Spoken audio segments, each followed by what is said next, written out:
Entertainment రంగంలోకి enter అయ్యి 5 years పూర్తి చేసుకుంటున్న సందర్భంగా యువి వారికి కూడా శుభాకాంక్షలు తెలియజేస్తూ as handing over the mic to our one and only mega star Chiranjeevi గారు.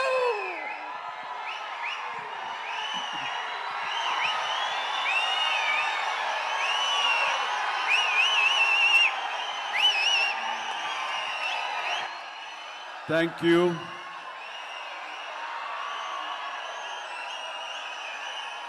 దూర ప్రాంతాల నుంచి, ఇక్కడ ఈ సిటీ నుంచి, చుట్టుపక్కల నుంచి, 2 రాష్ట్రాల్లోనే కాకుండా ఇతర రాష్ట్రాల నుంచి కూడా వచ్చేటువంటి ప్రతి ఒక్కరికి మా మెగా ఫ్యాన్స్ అందరికీ హృదయపూర్వక నమస్కారం. అలాగే మీకు నూతన సంవత్సర శుభాకాంక్షలు, అలాగే ముందస్తుగా సంక్రాంతి శుభాకాంక్షలు.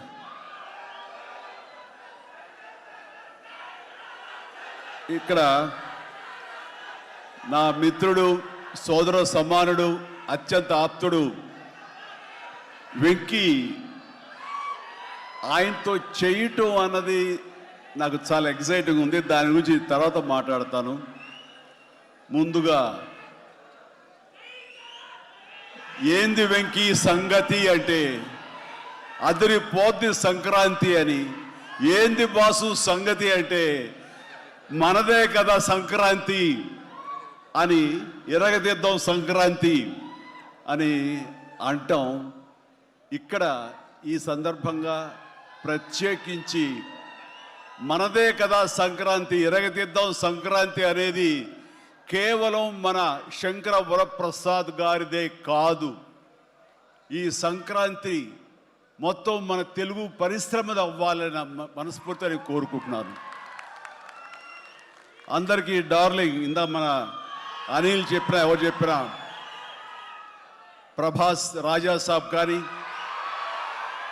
అన్నయ్య అంటూ ఆప్యాయంగా పిలిచే నా తమ్ముడు రవితేజ సినిమా కానీ, అలాగే మా ఇంట్లో సరదాగా తిరుగుతూ చిన్నప్పటి నుంచి పెరిగినటువంటి శర్వానంద్, నారే నారే నడుమ మురారి కానీ, నాకు గురువుగా నన్ను భావిస్తూ నా శిష్యుడిగా ఉన్న నవీన్ పోలిశెట్టి, వీళ్ళందరి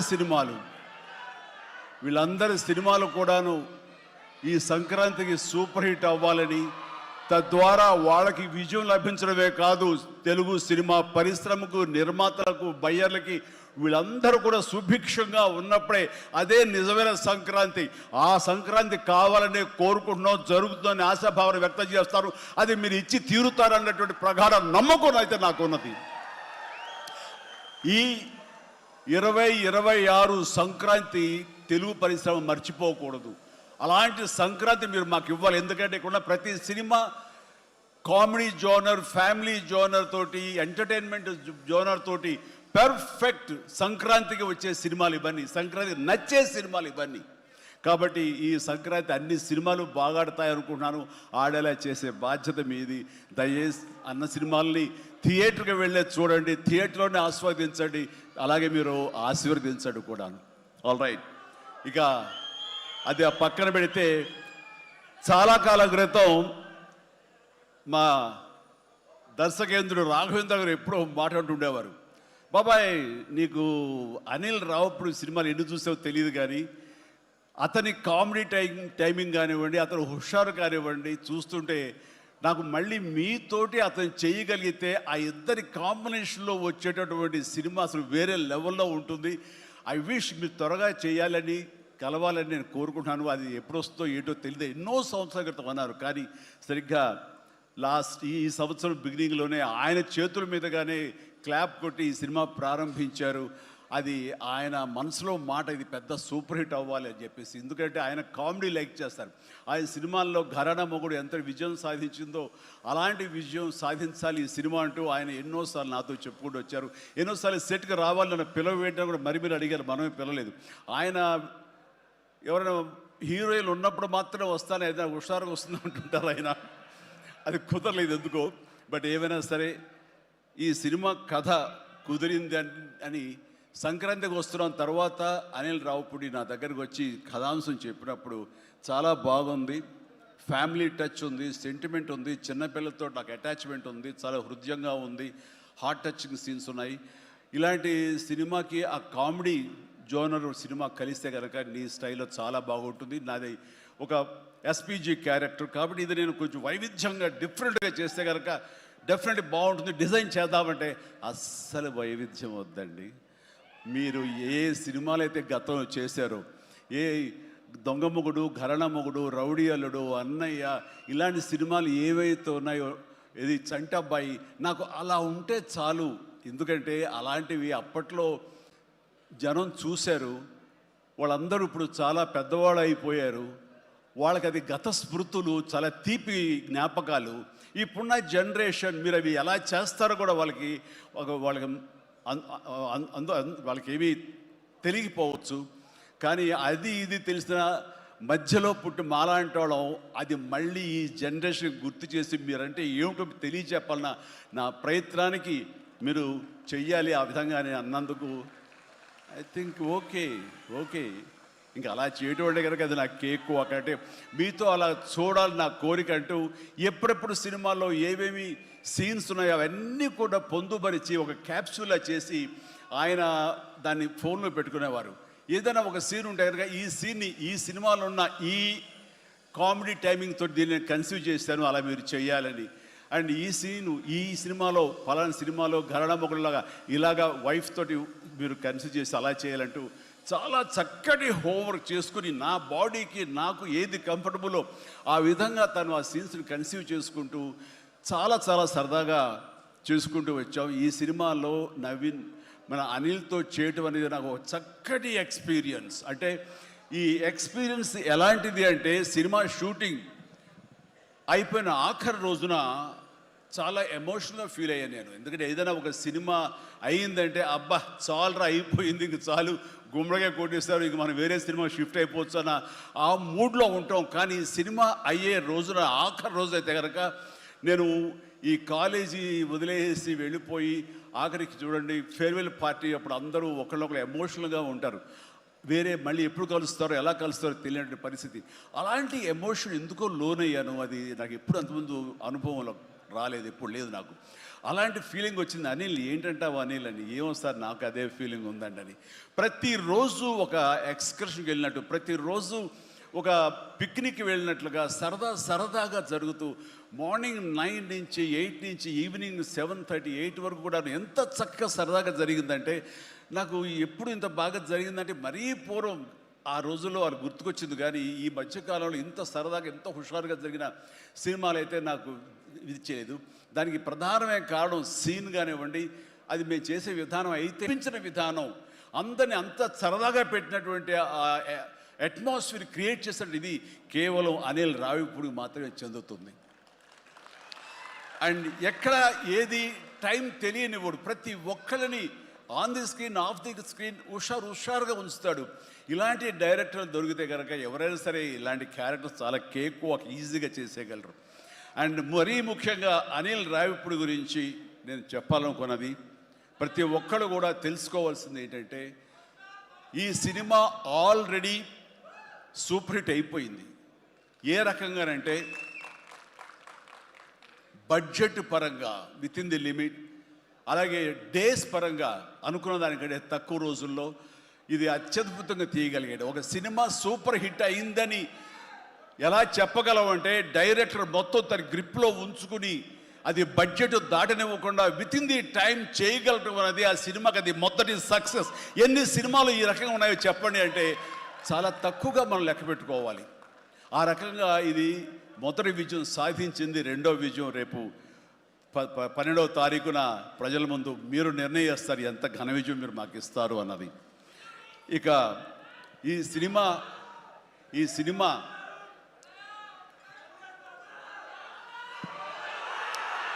ఓకే, ఇక ఈ సినిమాలో నేను నెక్స్ట్ చెప్పుకోదగిన వ్యక్తి వెంకటేష్, నా బ్రదర్. ఎప్పుడు కలుసుకున్నా సరే చాలా సరదాగా మాట్లాడుకుంటాం.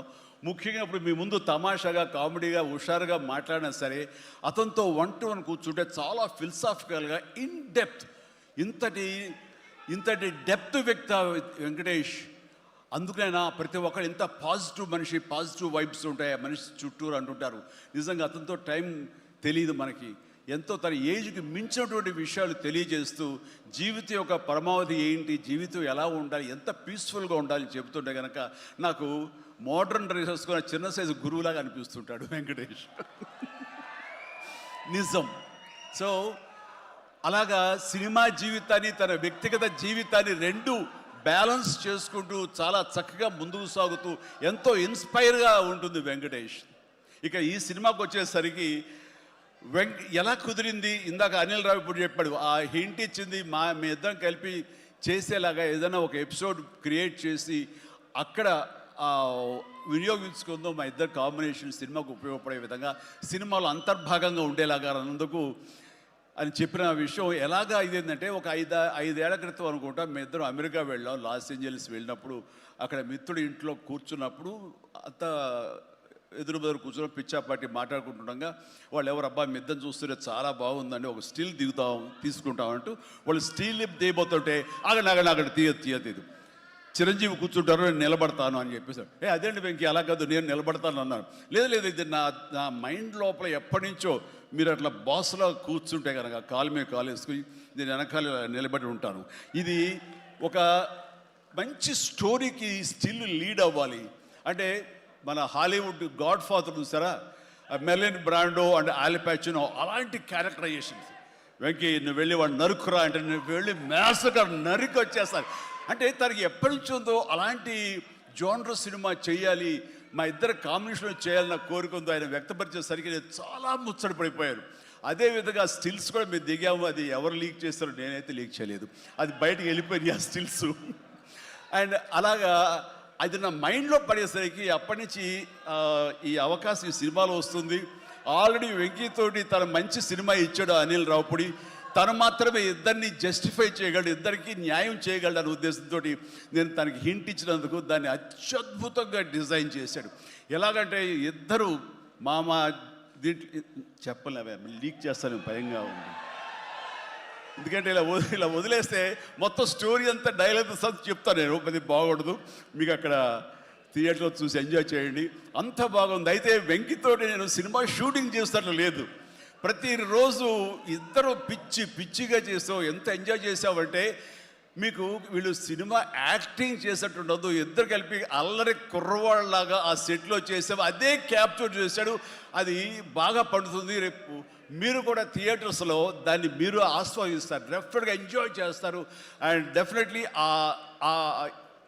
ఐ మీన్ లాస్ట్ ఫేజ్ వచ్చేసరికి సినిమా ఎక్కడికో లేచిపోతుందంటలో ఎలాంటి సందేహం లేదు. అండ్ ఆ రకంగా ఈ సినిమాకి తన వంతు పార్ట్గా, తన వంతు బాధ్యతగా తను ఒప్పుకున్నందుకు, మేము అడిగినందుకు తను ఒప్పుకున్నందుకు ఈ సినిమాకి పూర్తి స్థాయి న్యాయం చేసి ఈ సినిమా మరో లెవెల్కి చేరుకోవడానికి దోహదపడిన వెంకటేష్కి మనస్ఫూర్తిగా సభాముఖంగా నా ధన్యవాదాలు చెప్తాను. ఏంది వెంకీ అంత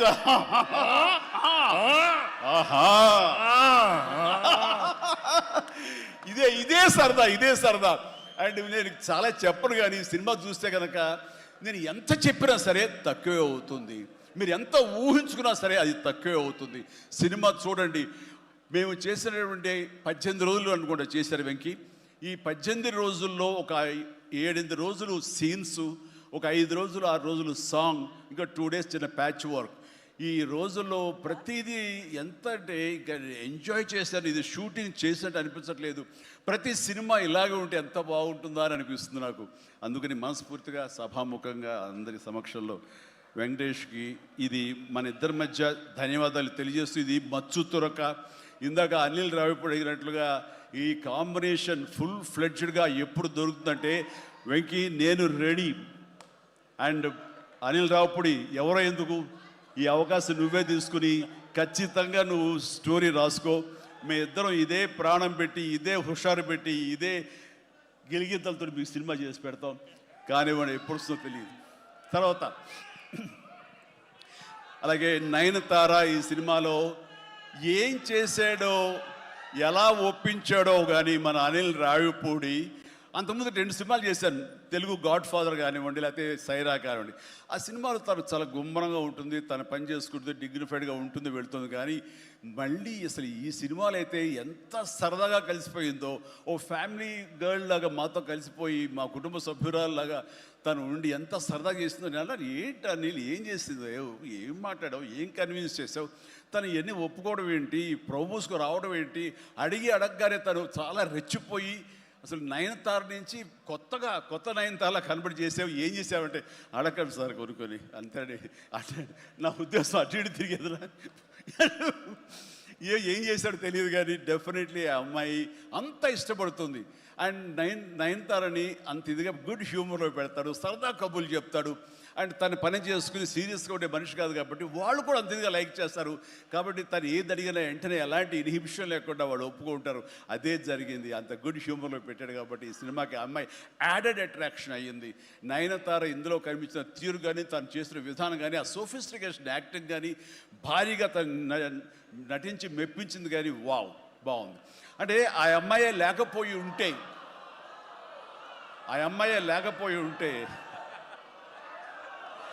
వావ్,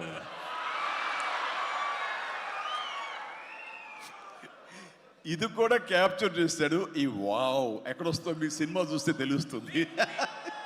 లీక్ చేసేసాను. All right.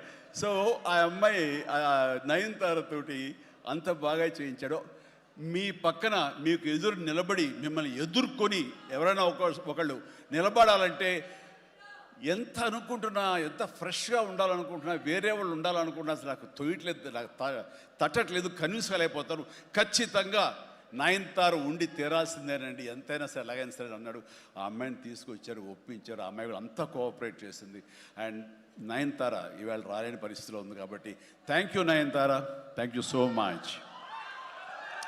ఇక ఈ సినిమా సచిన్ కేల్కర్ క్యారెక్టర్ యాక్టర్గా, అండ్ నాతో పాటు నా టీంలో చేసినటువంటి హర్షవర్ధన్, అలాగే అభినవ్, ఇతర నటీనటులు, అండ్ క్యాథరిన్ కూడా మా టీంలో ఒక పార్ట్ లాగా ఉండి తను చేసి చాలా ఒక నిండుదనం, గ్లామర్ తీసుకొచ్చింది. ఆ అమ్మాయికి కూడా అందరికీ ప్రతి ఒక్కరికి నా ముందస్తు శుభాకాంక్షలు తెలియజేస్తాను, అభినందనలు. ఇక ఈ సినిమాలో ప్రత్యేకంగా నేను చెప్పాల్సిన టెక్నీషియన్స్గా వస్తే, భీమ్స్ అత్యద్భుతమైన మ్యూజిక్ ఇచ్చాడు, వెరీ ఆర్గానిక్ మ్యూజిక్. కేవలం డ్రమ్స్ తోటో కీబోర్డులతోటో వాటితోటో దడదడలాడించకుండా చాలా శ్రావ్యంగా లిరిక్స్ మాత్రం వినిపించేలాగా ఒకనాటి విజయ సంస్థ వారి సినిమాలు ఉండేవి. అంతా హాయిగా హృద్యంగా ఒక గోదావరి పడవ ప్రయాణంలాగా ఉండేలాగా ఇచ్చాడు. అందుకని మీసాల పిల్లలో ఎలాంటి హడావుడి, ఎలాంటి మ్యూజిక్ గోళ ఏమి ఉండదు. కానీ ఆ ఇచ్చినటువంటి ఆ మ్యూజిక్, ఆ పాటకి లిరిక్స్ అర్థమయ్యేలాగా వినిపించి అందరూ చాలా ఆ శ్రావ్యాన్ని అందరూ ఆస్వాదించారు. కాబట్టి అది అంత పెద్ద మిలియన్స్ని, మోర్ దెన్ 100 మిలియన్స్ దాటి హిట్ ఇచ్చింది.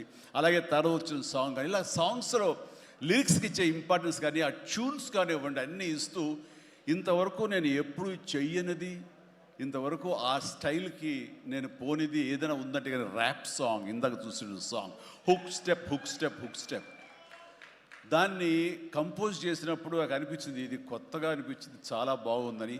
అండ్ ఇప్పుడున్నటువంటి ఈ థియేటర్ పల్స్ చూస్తుంటే ఈ సినిమా ఆ సాంగ్ మాత్రం ఐ థింక్ టోటల్గా హైలైట్ అయిపోతే రేపు థియేటర్లో అనుకుంటున్నాను. అది వెరీ గుడ్.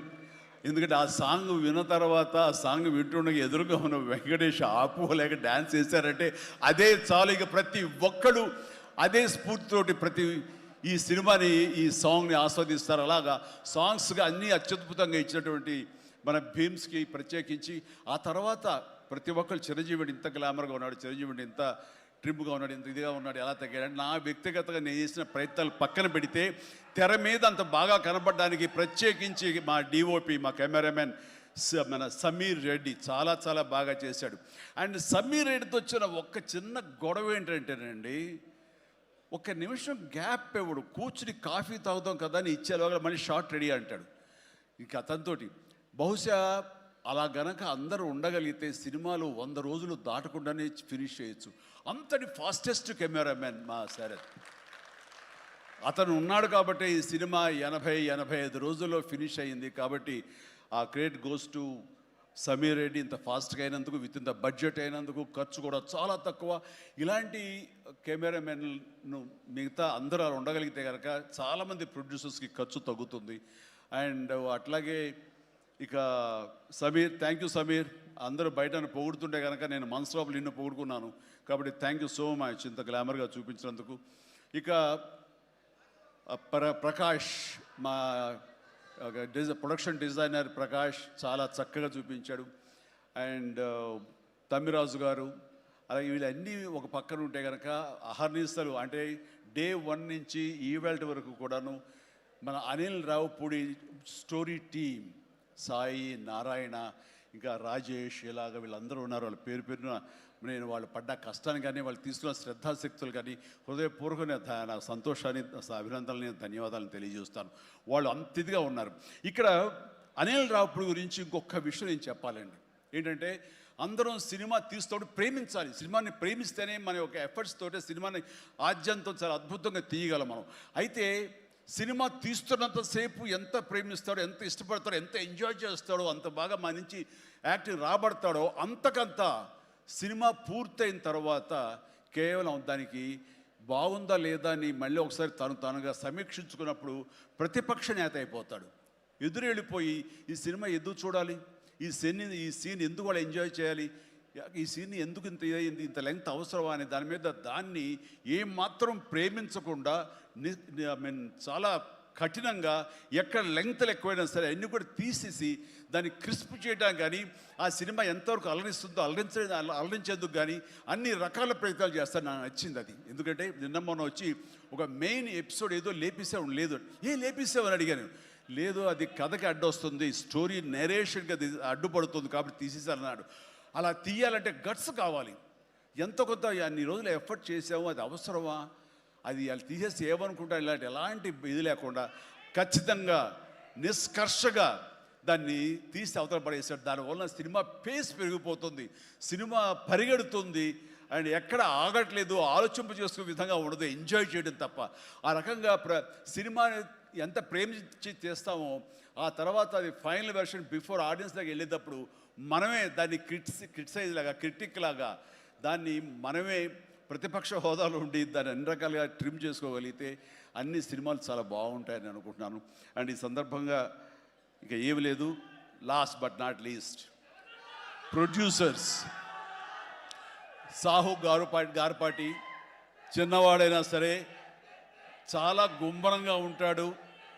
ఎంతసేపటికి ఆ వర్క్ మీద తన ఇన్పుట్స్ ఏమి ఇవ్వాలనే దాని మీద ఆ ప్రయత్నాలు చేసుకుంటూ చాలా క్వైట్గా ఉంటాడు. ఎక్కడ కూడా ఏ రోజు కూడా ఏంటిది, ఇది జాప్యం ఏంటి, లేట్ ఏంటి అనేది ఏమి లేకుండా అంత కంఫర్టబుల్గా మా అందరికీ ఏర్పాటు చేశారు. దానికి ఆయన ఎఫర్ట్స్ కానీ, ఆయనకున్న ఆ లిటిల్ ఎక్స్పీరియన్స్లో తనకు ఉన్నదానికి దీనికి మనస్ఫూర్తిగా సాహు ప్రత్యేకించి నా హృదయపూర్వక ధన్యవాదాలు. మంచి ప్రొడ్యూసర్ని నాకు అందించినందుకు మీకు నా ధన్యవాదాలు తెలియజేస్తాను. అండ్ అలాగే ఇంకా నా బిడ్డ సుష్మిత,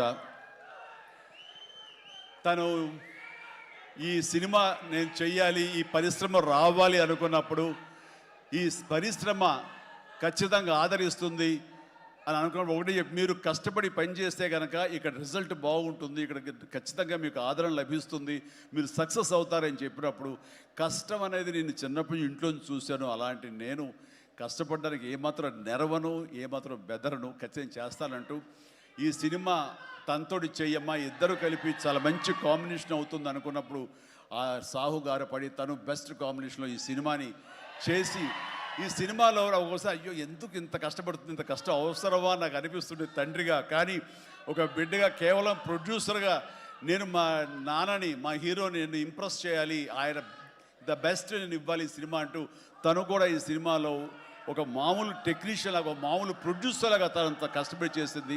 నేను ఒకటే సంతోషిస్తాను, తనకి అన్ని విధాలుగా అన్ని కంఫర్ట్స్ ఉన్నాయి, అన్ని రకాలుగాను తను ఈ సినిమాలు చేయాల్సిన అవసరం లేదు. తను తన ఫ్యామిలీని చూసుకుంటుంటే కనుక గడిచిపోతుంది ఈ జీవితం అంతా. కానీ అలా కాదు, నేనేదో సాధించాలి, నువ్వు సాధించి చూపించావు, లైఫ్లో ఎంతోమంది మార్గదర్శకంగా ఉన్నావు, అలాంటి నిన్ను ఆదర్శంగా తీసుకుని మేము ప్రూవ్ చేయాలి అనే దాంట్లో ఉంది. అండ్ అలా చేస్తూ ఈ రోజున ఈ సినిమా డెఫినెట్లీ హిట్ అవుతుంది.